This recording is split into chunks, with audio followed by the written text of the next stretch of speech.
Leitura do livro A Nova Civilização do Terceiro Milênio, de Pietro Baldi. Capítulo O Problema do Mal. A luta entre o involuído e o evoluído não passa de momento da luta universal entre o baixo e o alto, o passado e o futuro, o mal e o bem, e vice-versa. O problema se espraia, desse modo, no problema muito mais vasto do bem e do mal, os dois termos contrários em que se divide e se funde a grande unidade do universo. O mal representa o baixo, o passado, a desordem, o inferno, a revolta contra a lei, o nosso afastamento de Deus. O bem representa o alto, o futuro, a ordem, o paraíso, a obediência à lei ou aproximarmos-nos de Deus. Como a evolução é apenas a ascensão do primeiro para o segundo posto, o evoluído não passa de retardado e, do mesmo modo, o evoluído é tão somente certo involuído que progrediu.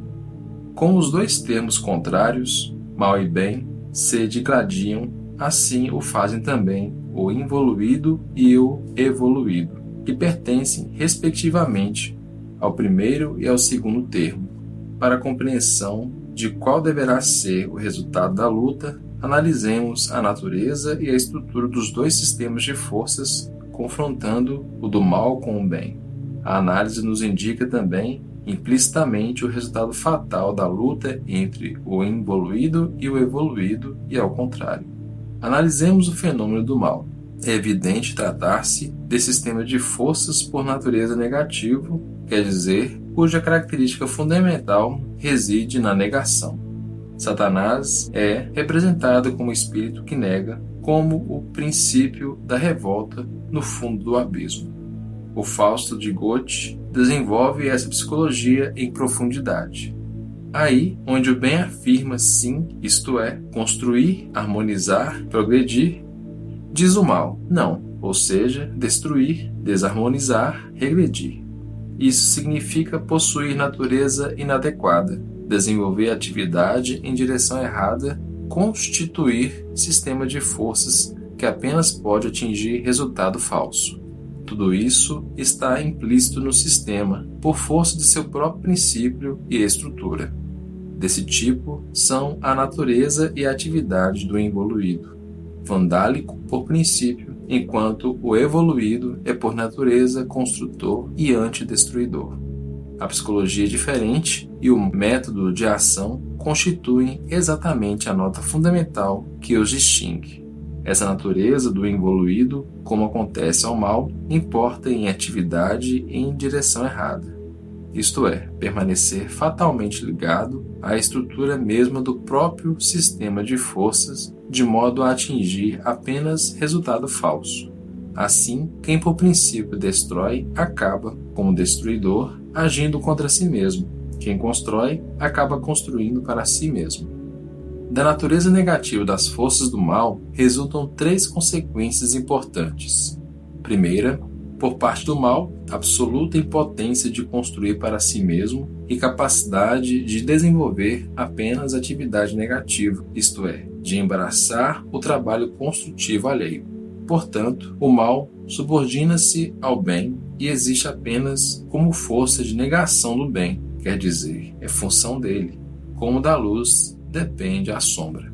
O mal, desse modo, nasceu escravo e seu domínio não passa de domínio negativo, desagregador. Segundo, sua irresistível tendência para a autodestruição. Terceiro, a subversão de todo o rendimento de sua atividade, que assim, na realidade oposta às mentirosas aparências, não se resolve a seu favor, mas a favor do termo oposto, o bem. A destruição levada a cabo pelo mal se transforma, assim, em construção no campo de forças inverso e contrário. Observemos os três pontos.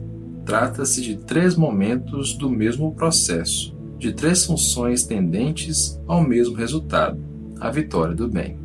Conclusão: o mal parece e, no entanto, não é inimigo. Representa apenas a negação que condiciona a afirmação. Sua posição é de divergência, mas subordinada. O sistema destrutivo está combinado de modo tão sábio que deve acabar transformando-se em construção. Particularidades momentâneas poderão causar-nos impressão contrária, mas a ação do mal, em conjunto, representa apenas contribuição para a vitória do bem. Quem considera o mal como inimigo não compreendeu a perfeição da lei. No capítulo anterior, vimos os empreendimentos do involuído, considerado como órgão de destruição. Examinando mais intimamente agora, podemos compreender de que maneira, em última análise, eles não passam de colaboradores do evoluído, de órgão de construção. Tudo na lei deve ser construtivo, mesmo lá onde assume aspectos negativos, até mesmo sob as aparências de oposta forma. O estudo do problema do mal faz-nos compreender melhor a verdadeira função do involuído no quadro da vida. Como sua atitude de revolta se transforma em obediência, como apesar de tudo ele é apenas escravo da lei. Tão sabiamente se acham combinados a natureza e o desenvolvimento das forças que tudo termina se pondo a favor da evolução. A revolta, ofendendo a lei, excita-lhe a reação, que para o homem significa dor, isto é, experiência, entendimento, redenção. Os que afirmam e os que negam, todos trabalham em prol da lei. Como, através da dor, esgotando-lhe as causas, anula-se a dor e se cria a felicidade. Já vistos. Como o mal fracassa ao manifestar-se, tende para a autodestruição e, no entanto, trabalha pela vitória do bem. Assim, aos poucos, a evolução absorve a involução, e o involuído, transformando-se, desaparece ao subir.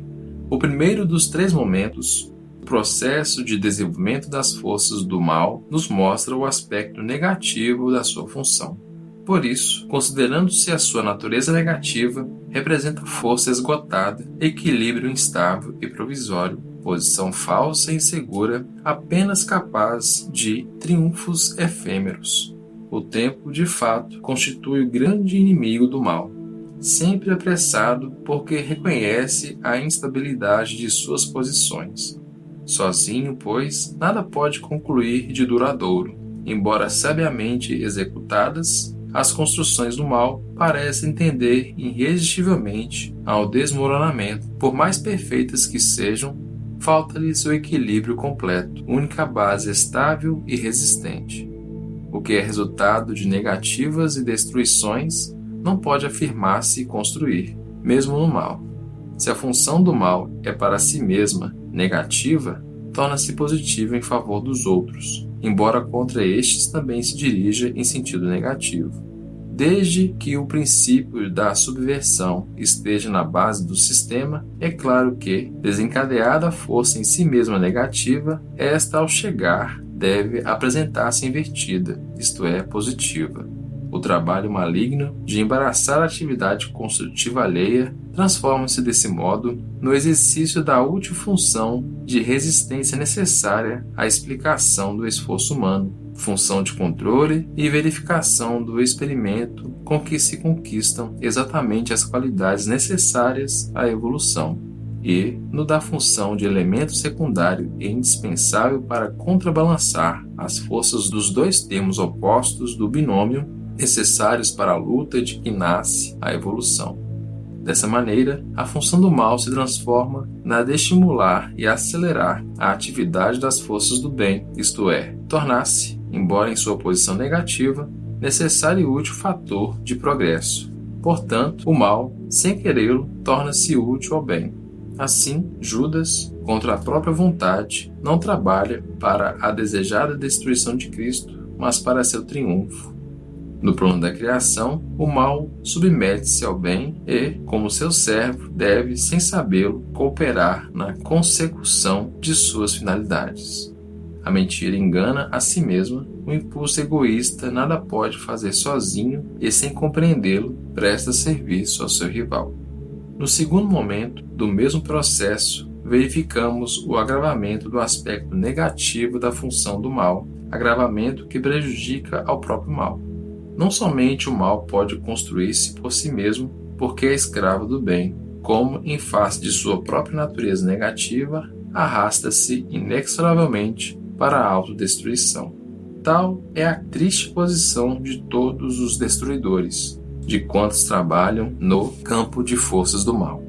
Por mais que a negação do mal pareça projetar-se contra o bem, não o atinge, porém, senão sob forma positiva retificada. A verdade é que na sua forma negativa, ela se projeta contra o próprio mal, que desse modo, e paralelamente à função positiva, em prol do bem, submete-se ao processo de autoeliminação. A natureza negativa das forças do sistema importa em que seu desenvolvimento se traduza em demorado autodesgaste e progressivo esgotamento. A negação do mal não pode desenvolver-se e agir senão em duas direções, num dúplice processo, com resultado positivo para o bem e negativo para si mesmo, isto é, construindo o bem e destruindo-se. Segundo parece, em relação a si mesmo, o mal não sabe fazer outra coisa senão gerar o micróbio que o mata.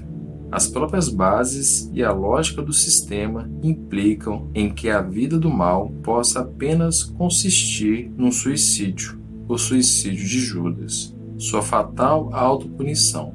Não obstante, Judas foi utilizado em favor das finalidades do bem. O terceiro momento do mesmo processo mostra-nos o lado do aspecto negativo da função do mal, o aspecto positivo, quer dizer, mostra-nos como o mal, além de escravo, nada absolutamente pode fazer para si mesmo, estando condenado à autodestruição, como por inversão ocasionada pela natureza de seu próprio princípio animador, pode tornar-se construtor até mesmo no oposto campo do bem.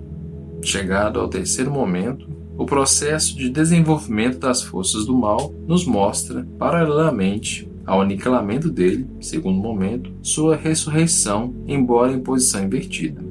Eis que, ao lado da função do mal, sempre exercida contra ele, aparece outra, mais verdadeira, função inversa, ou seja, afirmativa e construtiva, que atua sempre em favor do bem. Tais são as consequências da estrutura negativa do sistema, danos para si mesmo e vantagens para o inimigo. Terrível condenação. A mentira do mal não pode, logicamente, terminar senão por enganar a si mesma, desenvolvendo-se em favor da vitória do bem. O próprio método do mal, de transvertir-se em 1001 ilusões, leva-o a transformar em positivo seu próprio impulso negativo. Mas, embora querendo mentir aos outros, o mal, se quiser continuar sincero para consigo mesmo, não pode ser senão autodestruidor. Como nenhuma afirmação pode existir em campo negativo, como nesse campo nenhum desenvolvimento pode verificar-se senão em sentido destrutivo, então o mal não pode, em última análise, afirmar-se e desenvolver-se com caráter de força, senão contra si mesmo e em favor de seu contrário, isto é, em campo positivo e a favor do bem. Eis que o princípio anticriador e anti-Deus por si mesmo se destrói, se trai e se torna servo de Deus, princípio criador. O mal não funciona apenas como obstáculo que serve para adestramento no campo das provas, como catalisador nas reações, desse modo ajudando a evolução, mas é também a principal fonte dessa dor, que é exatamente causa de reequilíbrio, instrumento de redenção para o mal e de evolução a caminho do bem, isto é, a força devoradora do mal e a construtiva do bem. Então, o escravo torna-se útil colaborador, o que parecia elemento destrutivo é na realidade instrumento que serve para construir, é condição de progresso vertical e de realização do bem. É amigo ao invés de inimigo. Assim se explica a necessidade desse agente determinador de provas a utilizar das perseguições a significação do atentado destrutivo por parte do involuído.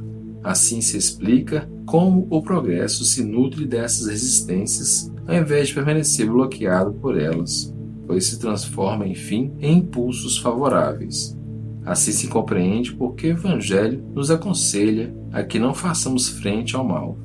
Em um universo perfeito, onde tudo possui significação própria, se o mal existe, deve ter objetivo, rendimento certo, exercer uma função. Nos equilíbrios da lei, até o mal se torna útil. Já vimos que construção orgânica é a criação. Qualquer coisa fora de lugar, ou sem razão de ser, ou sem função, constitui nó absurdo. Quem não compreende pode clamar contra os erros e os efeitos. Quem o compreende vê, por isso, como tudo está em seu lugar certo, admira a perfeição com que todas as coisas, o mal e o bem, operam em harmonia com a lei a favor do bem. O bem possui, pois, grande aliado, o mal, cujas forças trabalham contra si mesmas e a favor do bem. De modo que, em resumo, os impulsos do mal se adicionam aos do bem e então, sob as aparências de desordem e rebelião, tudo é ordem e obediência a Deus. Quando penetramos além da superfície das coisas e observamos mais profundamente, surge uma realidade diferente e maravilhosamente perfeita. Ficamos atônicos, então, em face da inesperada sabedoria da lei. As resistências se transformam em impulsos construtivos, as dificuldades estimulam e os ignaros impulsos do mal gentilmente se prestam, a custo do próprio dano, a trabalhar pela vitória do princípio contrário. O mal é enquadrado a serviço do bem. Satanás goza de liberdade até o ponto que Deus quer e está prostrado e amarrado a seus pés. Escolha o homem a posição destrutiva ou construtiva, funções da resistência ou do impulso na ascensão. Tudo se resolve em aplainar a estrada da evolução e se resume em obediência à lei.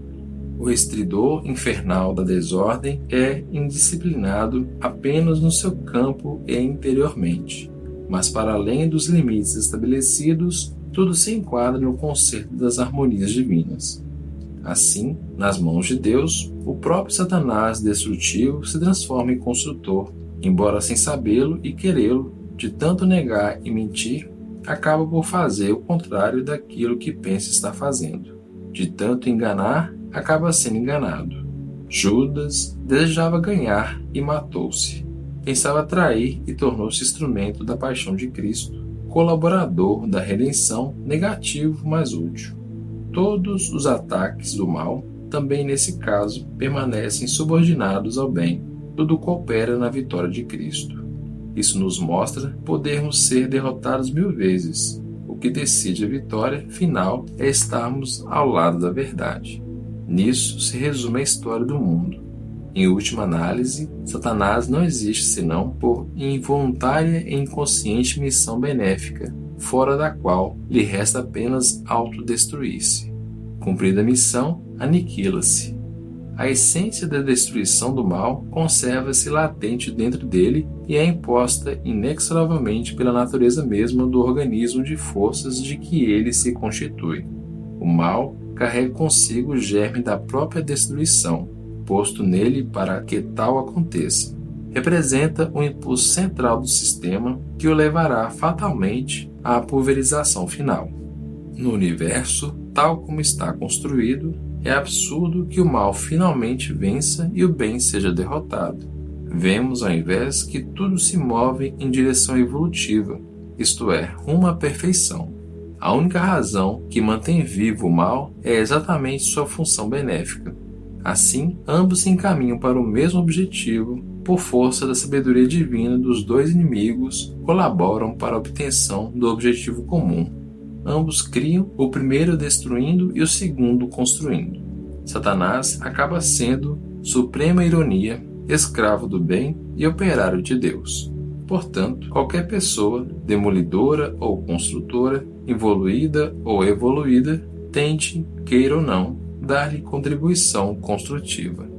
Através dessas considerações, apareceu-nos o verdadeiro rosto do mal. Conseguimos avaliação mais aproximada e compreensão mais harmônica do fenômeno, de modo que o mal, como muitos pensam, não constitui mistério, censura a bondade de Deus ou inexplicável imperfeição de sua perfeição. O fenômeno se torna mais compreensível se o concebermos como sistema de forças em ação. Há de chegar o dia em que essas forças poderão ser percebidas e calculadas por tipo humano, a isso sensível por ser mais evoluído. Então, ao invés de demonstração racional, ele poderá provar experimentalmente tudo quanto havemos afirmado. A quem vê as coisas só pelo lado de fora, tudo isso pode parecer absurdo, mas a verdade é que o mal nasce para o bem. Se o mal nos faz mal, é porque lhe pertencemos.